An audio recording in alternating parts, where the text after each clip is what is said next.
Tema de hoje é Enraizados em Cristo, né? Assim como o Edgar falou sobre a mensagem que a Vilma trouxe aqui no último domingo, né? Eu acho que não foi só no coração dele que queimou, porque no meu coração também a semana inteira essa mensagem ardeu no meu coração. E eu confesso que para os irmãos que naquele momento, no domingo, ouvindo a Vilma, não tinha a menor ideia do que eu iria pregar hoje. E daí algo no meu coração falou, começa por aí então. Então você já tem um começo. Então a Vilma foi usada. E Deus é tão bom e tão cuidadoso conosco, né? Eu acho que Ele preparou o nosso coração, aqueceu o nosso coração no último domingo, né? E hoje nós também vamos continuar falando sobre a graça de Deus, sobre o sumo sacerdote, sócio de Jesus. E é isso aí. Vamos orar? Senhor Jesus, na Tua presença nós colocamos, Pai. Pois cremos, Pai, que o Senhor é um Deus cuidadoso, Pai. O Senhor é um Deus cuidadoso que se compadece conosco. E, Pai, o Senhor é fiel. O Senhor é fiel em tempos bons, em tempos difíceis. O Senhor é fiel e tem se mostrado fiel, Senhor, ao longo da história, ao longo do tempo, do Novo Testamento, Velho Testamento. Pai, sempre houve, Senhor, uma busca pelo homem de amor. E o Senhor se compadece conosco. Nós te agradecemos. Pai, nós vamos ler aqui e meditar na Tua palavra, que o Senhor traga a revelação aos nossos corações.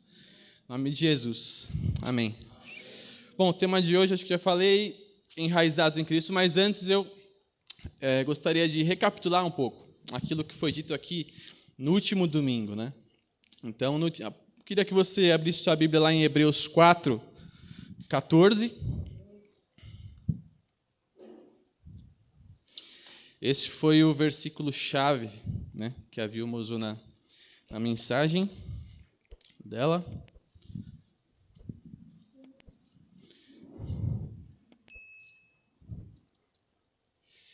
Hebreus 4, 14.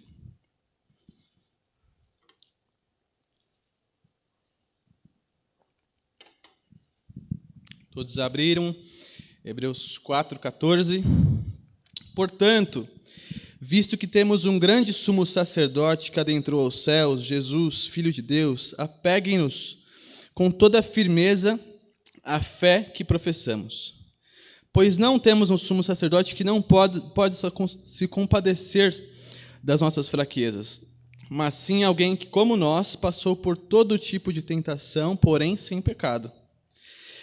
Assim, aproximemo-nos do trono da graça com confiança, a fim de recebermos misericórdia e encontramos graça que nos ajude no momento da necessidade. Vou ler de novo esse último versículo e repetiremos ao longo dessa mensagem algumas vezes. Assim, aproximemo-nos ao trono da graça com toda a confiança, a fim de recebermos misericórdia e encontramos graça que nos ajude em momento de necessidade. Então, no trono da graça, nós encontramos graça e misericórdia. Amém? Isso é uma boa notícia para a sua vida? Amém, né? Misericórdia e graça. Misericórdia é aquilo que é o mal que merecemos e Deus não nos dá. E a graça é aquilo que não merecemos e Deus nos dá. Alguns escritores falam que Hebreus seria como um quinto evangelho.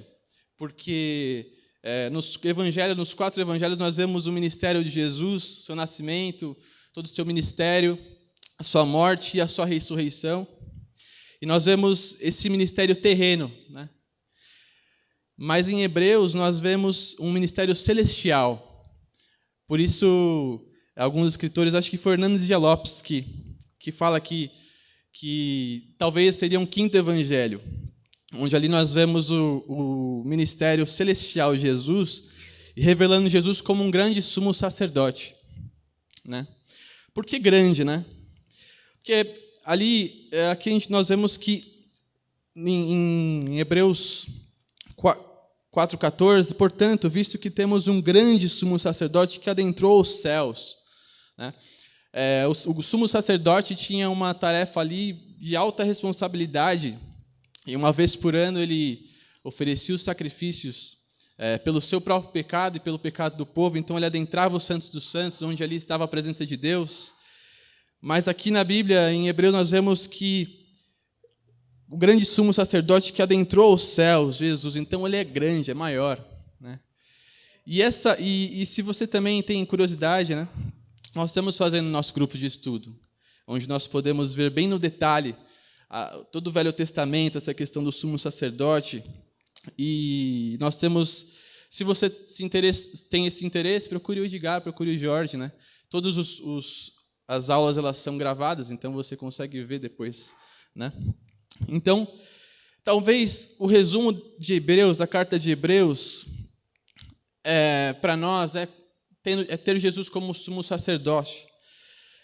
É a única fonte de misericórdia e de graça que nós temos para a humanidade. Pois assim como nós, ele passou por todas as dificuldades, por todas as tentações, por todo tipo de problema, porém sem pecado. Então, Jesus, como o Edgar falou, ele conhece nossas fraquezas. E mesmo assim, ele se compadece de nós. Por isso que ele é o grande sacerdote, o grande sumo sacerdote, aquele que adentrou aos céus, não além do véu, mas aos céus. Amém? Eu vejo em Hebreus também um resumo assim, como um resumo, uma reconciliação assim do homem com Deus, de Deus com o homem, de homem com Deus. E nós vemos também isso em 2 Coríntios, não precisa abrir. Paulo dizendo à igreja de Coríntios sobre o ministério da reconciliação. Lá em 2 Coríntios 5, 18 e 19, tudo isso provém de Deus, que nos reconciliou consigo mesmo por meio de Cristo e nos deu o ministério da reconciliação. Ou seja, que Deus em Cristo estava reconciliando consigo o mundo, não levando em conta os pecados dos homens, e nos confiou a mensagem de reconciliação. Meus irmãos, isso é uma boa notícia para você? Que nós temos um grande sumo sacerdote que passou pelas mesmas dificuldades que nós e que se compadece de nós, que tem um ministério de reconciliação com o homem, onde ele não leva em conta os nossos pecados. Nós vemos aqui, e eu vou repetir, aproximemo-nos do trono da graça com toda a confiança, a fim de recebermos misericórdia e graça. Não tem aqui qualquer tipo de condição, ao menos que você esteja assim, ao menos que você esteja caminhando corretamente, não. Aqui fala que nós podemos adentrar com confiança. E muitas vezes o nosso pecado ele nos afasta de Deus e a gente fica assim, né? Por muitas vezes é muito comum ver isso nos jovens, né? Mas eu estou em pecado, então eu não vou à igreja e tal. Né? É muito pelo contrário, se você está e se aproxime do trono da graça com confiança. É essa oportunidade que nós temos em Cristo, né? Onde nossos pecados eles não são levados em conta. Nosso passado ele não é levado em conta. A nossa condição humana do pecado ela não é levada em conta. Nós temos que, muito pelo contrário, adentrar com confiança. Amém? Eu estava lendo um livro esses dias chamado O Ego Transformador, do Tim Keller. E ele fala sobre uma correlação, em alguma parte desse livro, né? Sobre uma correlação entre veredito e cristianismo, né? Sobre veredito e desempenho, desculpem. E que na nossa vida, o nosso desempenho na vida, a gente sempre fica esperando, assim como se fosse um tribunal, né? E a gente espera algum veredito, seja do nosso trabalho, seja alguma resposta da sociedade para aquela ação que nós estamos fazendo, né? Então ele correlaciona essa questão do veredito com o desempenho, né? E nós vemos isso muito assim atenuado nas redes sociais, né? A gente sempre querendo fazer assim o melhor recorte das nossas vidas e colocando nas redes para que de alguma forma o tribunal ali social das redes faça algum veredito ao nosso favor ou não. Isso é muito atenuado com as redes. Então, por isso, tome cuidado com o que você vê nas redes sociais, aquilo que você se baseia, porque ali está só os melhores recortes da vida de cada um, né? E eu incluo a mim mesmo também. Eu coloco ali a melhor parte da vida, os momentos com amigos, os momentos felizes, mas não se baseie nisso, meu irmão.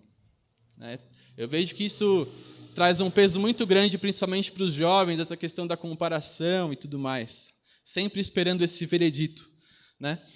E isso, quando nós vemos algumas religiões, ou posso dizer que quase todas, elas usam essa questão do desempenho e do veredito. Você tem que desempenhar para receber um veredito. Você tem que fazer algo para ter ou para se tornar, né?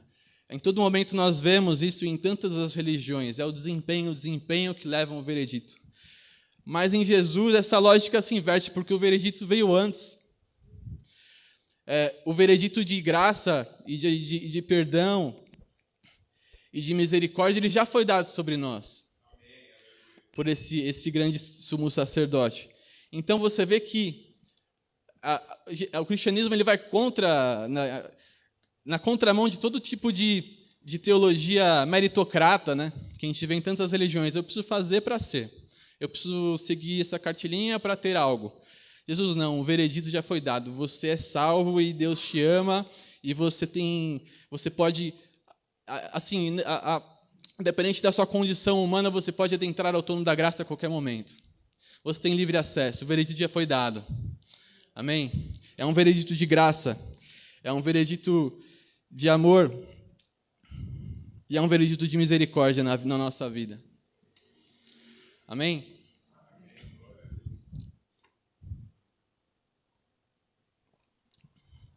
E agora eu faço essa pergunta para você, meu irmão, que eu também me perguntei essa semana, e a Vilma também fez essa questão.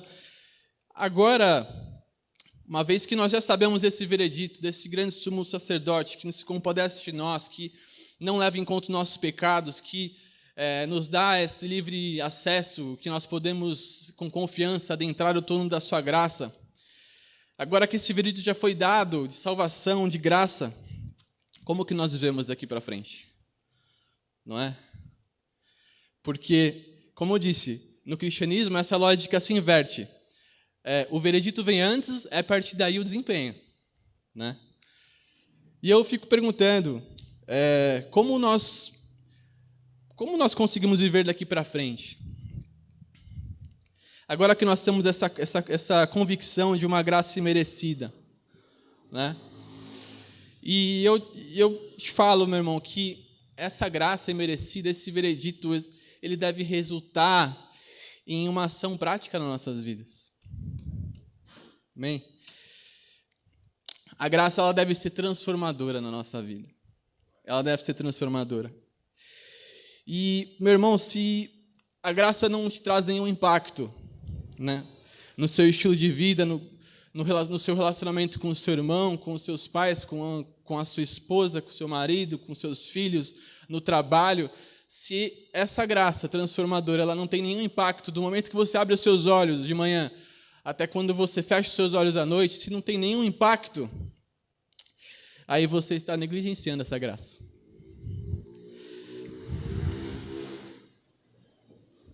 E essa pergunta que a Vilma repetidamente fez, né, domingo passado. Como negligenciar? Né? E em Tiago 2,17 diz que essa fé que não tem nenhum resultado prático, nenhum desempenho prático, ela é uma fé morta. Então não adianta você se apegar porque você vem na igreja, porque você toca bateria, porque você faz tantas coisas e vem para a igreja. Meu irmão, se a graça de Deus, esse veredito não tem nenhum impacto na sua vida, nenhum impacto prático, então é hora de rever. Amém? É hora de nós sondarmos o nosso coração, as nossas atitudes e vermos se essa graça de fato está resultando algum tipo de impacto em nossas vidas.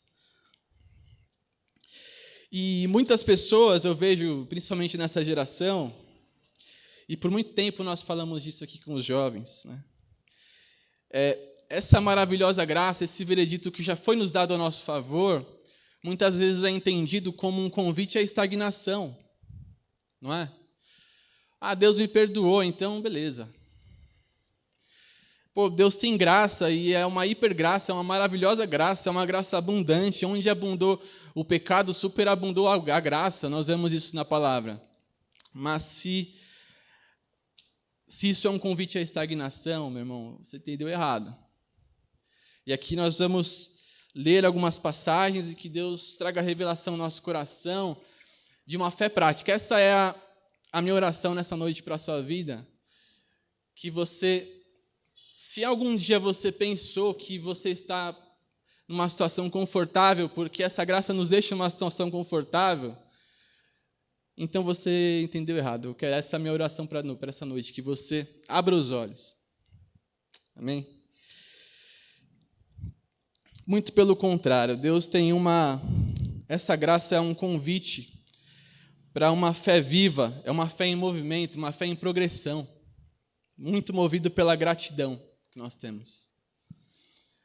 Bem, Edgar também comentou uma frase do Hernando de Lopes, uns domingos atrás, sobre a imaturidade da igreja, né? Que a igreja é um grande lago, muito extenso, com grande tamanho, mas pouca profundidade, né? E é com uma imensa tristeza que eu também vejo dessa maneira. Eu vejo uma igreja assim, meio estagnada, superficial, e se deixando levar muitas vezes por algumas teologias muito confortáveis. Essas teologias são muito confortáveis, né? Que entende a graça como um convite à estagnação.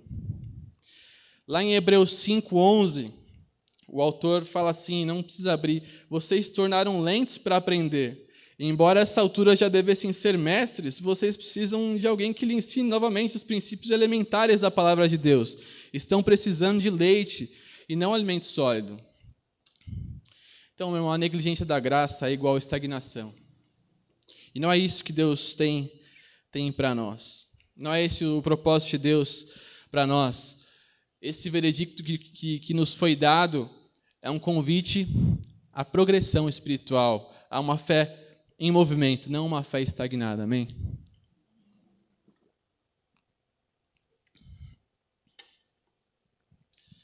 Queria falar com você. Outro motivo também, antes do próximo ponto, que eu também creio que essa imaturidade da igreja se deve muito ao pecado, meu irmão. Nós precisamos falar sobre o pecado, né? Porque quando você tem uma situação em que você entende uma graça de Deus como um motivo para estagnar, onde tudo é relativizado, onde o pecado é relativizado, a graça é relativizada, você não se vê pecado, você não consegue ver pecado em você, porque isso tudo é relativizado. E o trono da graça, esse caminho livre que nós temos para adentrar ao trono da graça, essa graça imerecida, essa misericórdia é uma sugestão, ela é para o pecador. Então, se você não se considera pecador, então fica um pouco difícil. A graça ela é para pecadores. E muitas vezes nós nos deixamos levar por teologias, por filosofias vãs, que nos dizem onde que tudo está bem, que tudo beleza, Deus é amor, Deus dá graça. E pior que essas teologias, elas se baseiam em verdades, porque Deus realmente é amor, Deus realmente é graça. Se você pecar hoje, amanhã Deus vai te perdoar. E se você pecar de novo, Deus também vai te perdoar. E você vai poder acessar a Deus confiadamente no trono da graça, alcançar misericórdia. Essas teologias elas são baseadas em verdades. Mas elas nos deixam numa situação tão confortável a ponto de, em algum momento, não conseguir identificar pecado em nós, pois tudo é relativizado. Nós precisamos tomar cuidado com isso. Amém? E eu quero falar com você essa noite sobre um convite à progressão. E eu quero que você abra a Bíblia lá em Colossenses 2. Colossenses 2:2. Eu vou abrir também aqui.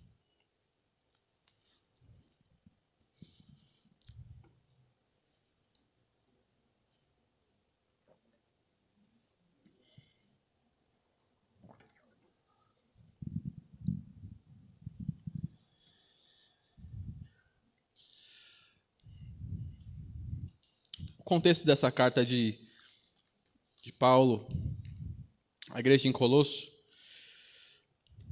se dá num contexto um pouco parecido com aquilo que vivemos hoje. É uma igreja estagnada, É uma igreja que se distanciava muito da essência do evangelho e se deixava levar por alguns ensinamentos enganosos, e dava ouvidos a filosofias místicas que não tinham nada a ver com o evangelho. E o povo já não sabia ali o que era evangelho e o que eram essas filosofias. Então Paulo escreve essa carta a uma igreja que se estagnou e ficou naquela situação confortável. Todos abriram? Eu vou ler aqui. Colossenses 2:2. Paulo dizendo à igreja: Esforço-me para que eles sejam fortalecidos em seu coração, estejam unidos em amor e alcancem toda a riqueza do pleno entendimento, a fim de reconhecerem plenamente o ministério de Deus, a saber, Cristo. Nele estão escondidos todos os tesouros da sabedoria e do conhecimento. Eu lhes digo isso para que ninguém os engane com argumentos que só parecem convincentes. Eu lhes digo isso novamente, meus irmãos. Para que ninguém os engane com argumentos que só parecem convincentes. Lá em 2:6, daí ele diz que é o texto base para essa mensagem. Portanto, assim como vocês receberam a Cristo Jesus, o Senhor, continuem a viver nele. Continuem, meu irmão, não parem. Aqui é um convite para progressão, não para estagnação. Continuem a viver nele. Enraizados, edificados nele, firmados na fé, como vocês foram ensinados, transbordando de gratidão. Então aqui nós vemos, meu irmão, um convite à progressão. Então vocês continuem a viver neles, enraizados. Quando nós estamos enraizados em Cristo, não existe filosofia vã que nos confundem a nossa cabeça. Quando nós somos enraizados, nós temos com muita clareza os propósitos de Deus para a nossa vida. Então é um convite para a progressão. E a minha oração nessa noite, meu irmão, é que você tenha isso bem claro, que a graça que nos é concedida de forma imerecida, ela é um convite para nós progredirmos. É o veredito que já foi dado e agora nós temos o desempenho. O veredito já foi dado e tal graça imerecida impacta a nossa vida todos os dias de forma que a gente não consegue mais viver igual.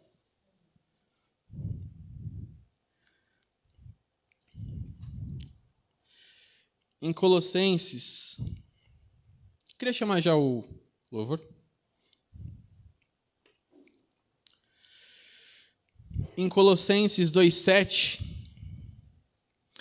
enraizados, edificados nele, firmados, como foram ensinados, transbordados de gratidão. Sabe por que gratidão, meu irmão? Porque a gratidão, ela é o que nos move em direção à obediência. A gratidão por algo que nos foi dado de forma tão imerecida, uma graça tão maravilhosa, tão imerecida, um amor tão grande, ele deve transformar as nossas vidas. E essa gratidão, ela gera em nós obediência. Amém? Eu vou contar aqui uma historinha que está lá em Lucas.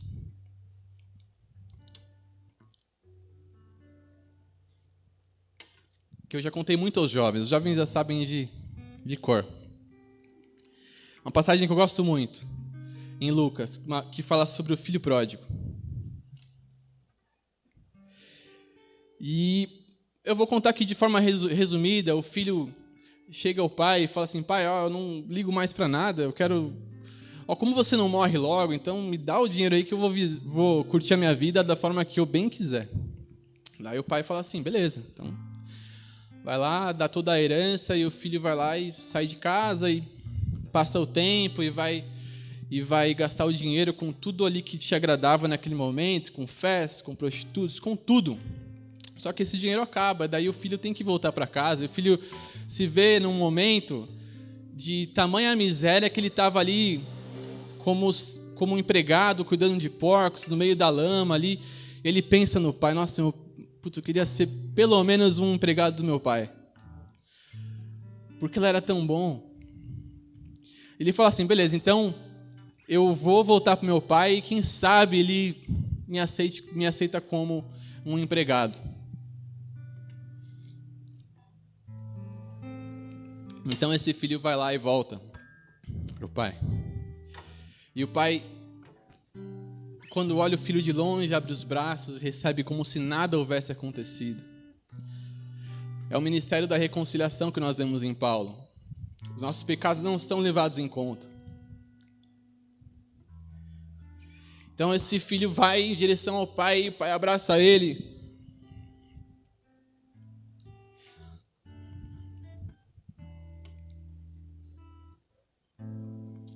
O pai abraça esse filho cheirando ali lama e cheirando mal porque estava cuidando dos porcos. É a lama do nosso pecado. Mesmo assim, aquele pai vai lá e abraça o filho, como se nada houvesse acontecido. E ainda fala assim: filho, vamos dar uma festa. Porque eu tinha um filho que se perdeu e agora ele está aqui. Esse é o motivo de festa.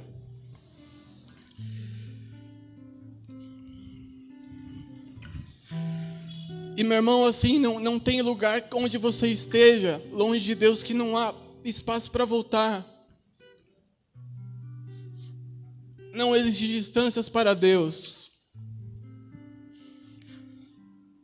Não existe. Então aquele filho olha para o pai e fala assim: pai, eu quero ser seu empregado. Mas o pai olha para o filho e fala assim: eu não tenho empregado, eu tenho filhos. O meu plano para você não é como empregado, é como filho. Olha que graça maravilhosa, meu irmão. Olha que graça maravilhosa. Então, acontece a festa. E daí você pode ver essa parábola inteira lá em Lucas. Mas o que eu falo sempre para os jovens, eu gosto de pensar no dia seguinte do filho. Eu gosto de imaginar como seria esse dia, né, depois das festas, né? Imagina, obrigado. Imagina o dia seguinte desse filho, né? Que aprontou tanto, que saiu, que gastou todo o dinheiro do pai, que desejou a morte do pai. Ele volta e com festas e tudo mais. Daí eu imagino esse filho no dia seguinte, abrindo os olhos de manhã assim. Daí ele vai ver o pai tomando um café. Vixe, agora vem uma porrada. Agora acho que meu pai ontem ele deve ter bebido muito, então ele estava feliz, mas agora ele vai me dar uma porrada e vai me chutar para fora de casa. Daí isso não acontece. Imagina. Daí ele senta na mesa do pai ali, e ele falou: meu pai vai falar alguma coisa para mim a qualquer momento. Daí o pai dele falou: passa a manteiga para mim, vai. Ele não considera os nossos pecados. Ele não considera os nossos pecados. Agora, daí o pai sai e vida que segue, e esse filho fica sem entender como que é esse amor de Deus, essa graça. E assim nós também ficamos sem entender. Agora eu te pergunto, meu irmão, no outro dia daí o pai chega para o filho e fala assim: ó, filho, eu preciso da sua ajuda para fazer isso. E o filho: é claro que eu vou, pai, não tem nem como te dizer não. A gratidão, ela nos move em direção da obediência. E não é uma obediência forçada, não é uma obediência que nós somos obrigados. Como eu te falei antes, o veredito já foi dado de graça. Mas é uma coisa natural do nosso coração. Essa gratidão, ela nos move em direção de uma obediência santa. Onde nós conhecemos, e à medida que nós vamos conhecendo Deus, à medida que nós vamos conhecendo o seu caráter, o seu cuidado, nós somos testemunhas do seu amor e do seu cuidado para a nossa vida. À medida que isso vai evoluindo, você vai progredindo, você vai ficando com mais fome de Deus e vai conhecendo mais a Deus. E a cada vez que você conhece mais a Deus, você é mais grato. Você é mais grato. E essa gratidão gera em mais obediência. E mais obediência, e mais obediência. Então você é transformado, você vai sendo transformado. Então você fazia algo que você já não faz mais, não porque te mandaram não fazer, mas porque você não consegue mais. Então a vida é transformada, então você já não é mais o mesmo. Você não é mais o mesmo dentro de casa, você não é mais o mesmo no trabalho, você já não faz mais negócio da mesma maneira, porque porque é inexplicável. É a obediência. E a minha oração para a sua vida, meu irmão, e para a minha vida nessa noite, é que nós consigamos progredir, progressão. Que essa graça gere em nós tanta obediência, tanta gratidão, tanta obediência, que nós, muito pelo contrário de antes nós talvez estávamos estagnados, mas agora essa graça nos faz caminhar, e não é uma fé, caminhar, né, em direção a uma fé viva, a uma fé em movimento. Essa é a minha oração para você nessa noite, meu irmão. À medida que nós conhecemos a Deus, mais nós conhecemos o seu caráter, mais nós conhecemos o seu amor e mais nós somos transformados, transbordados em gratidão e transformados pela obediência. Amém?